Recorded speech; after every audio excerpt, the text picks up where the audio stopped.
Hello guys, ഇന്നത്തെ വീഡിയോയിൽ ഞാൻ എങ്ങനെയാണ് ഓഡിയോ റെക്കോർഡ് ചെയ്യുന്നതെന്നാണ് പറയാൻ പോകുന്നത്. ഇതുവരെ ഞാൻ വീഡിയോ എഡിറ്റിങ്ങിൻ്റെ സമയത്തായിട്ട് ഓഡിയോ യൂസ് ചെയ്തുകൊണ്ടിരുന്നത് ഗ്രനാറോ എന്ന് പറഞ്ഞ ബ്രാൻഡിൻ്റെ ഒരു മൈക്കായിരുന്നു.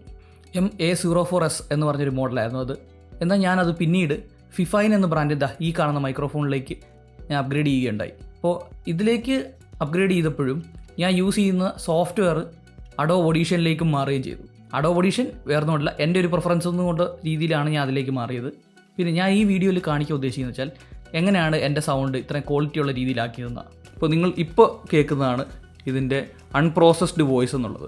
എന്നാൽ ഈ അൺപ്രോസസ്ഡ് വോയിസിനെ നമ്മളെങ്ങനെ ഇത്രയും ക്വാളിറ്റിയുള്ള ഒരു വോയിസ് ആക്കി മാറ്റുന്നു എന്നുള്ളത് ഞാൻ ഇപ്പോൾ ഡെമോൺസ്ട്രേറ്റ് ചെയ്യാൻ പോവുകയാണ്. അപ്പോൾ without wasting much time, let's get to the video.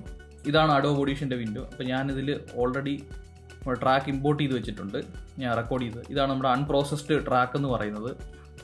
ഇന്നത്തെ വീഡിയോയിൽ ഞാൻ എങ്ങനെയാണ് ഓഡിയോ റെക്കോർഡ് ചെയ്യുന്നതെന്നാണ് പറയാൻ പോകുന്നത്. ഇതാണ് നമ്മുടെ അൺപ്രോസസ്ഡ് ഓഡിയോ. അപ്പോൾ ഇതിനെ നമ്മൾ പ്രോസസ്സ് ചെയ്യാനായിട്ട് നമുക്ക് 4 എഫക്റ്റുകൾ ആഡ് ചെയ്യേണ്ടതുണ്ട്. ആദ്യം തന്നെ നമുക്കൊരു വോക്കൽ എൻഹാൻസർ പ്ലഗിൻ ഇടാം. ഇവിടെ തന്നെ എഫക്ട് ട്രാക്കിൽ പോയി കഴിഞ്ഞാൽ എവിടെ കിടക്കുന്നത് സ്പെഷ്യലിനകത്ത് വോക്കൽ എൻഹാൻസർ എന്ന് പറഞ്ഞിട്ടുണ്ട്. അതിൽ മെയിൽ എന്ന് പറഞ്ഞിടുക. ഇവിടെ പ്രീസെറ്റിൽ പോയി കഴിഞ്ഞാൽ മെയിൽ എന്ന് പറഞ്ഞിട്ടുണ്ട്, അതിട്ടാൽ അത് റെഡി. ഇനി നമ്മൾ ചെയ്യേണ്ടത് ഡീനോയ്സറാണ്.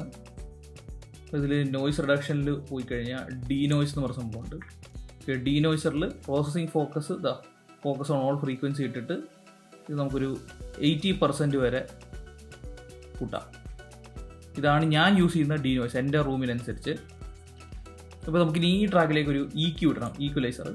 ഇപ്പോൾ ഫിൽട്ടർ ആൻഡ് EQയിൽ പോയി കഴിഞ്ഞാൽ പാരാമെട്രിക് ഈക്വലൈസർ ഇടുക. അതിൽ പ്രീസെറ്റിൽ പോയി കഴിഞ്ഞാൽ വോക്കൽ എൻഹാൻസർ എന്ന് പറഞ്ഞൊരു ഇതുണ്ട്, ഒരു പ്രീസെറ്റ് ഉണ്ട്, അതിട്ട് കഴിഞ്ഞാൽ അതുമായി. പിന്നെ ആഡ് ചെയ്യാനുള്ളതുണ്ട് ഡൈനാമിക്സ് എന്ന് പറയുന്ന സംഭവം. ഡൈനാമിക്സ് എവിടെ കിടക്കുന്നതെന്ന് വെച്ച് കഴിഞ്ഞാൽ ആംപ്ലിറ്റ്യൂഡ് ആൻഡ് കംപ്രഷനിൽ ഡൈനാമിക്സ് എന്ന് പറഞ്ഞ സംഭവമുണ്ട്.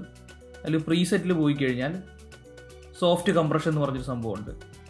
സോഫ്റ്റ് കംപ്രഷൻ ഓൺ ആക്കുക, അതിൻ്റെ കൂടെ ഓട്ടോ ഗേറ്റും എക്സ്പാൻഡറും കൂടെ ഓൺ ആക്കി ഇട്ട് കഴിഞ്ഞാൽ റെഡി. അപ്പോൾ ഇത്രയാണ് ഞാൻ എൻ്റെ വോക്കൽ റെഡിയാക്കാൻ യൂസ് ചെയ്യുന്നത്. അപ്പോൾ ഇത്രയേ ഉള്ളൂ ഈ വീഡിയോയിൽ. അപ്പോൾ hope you guys like this video. അപ്പോൾ അടുത്ത വീഡിയോ കാണുന്നവരേക്കും ബൈ.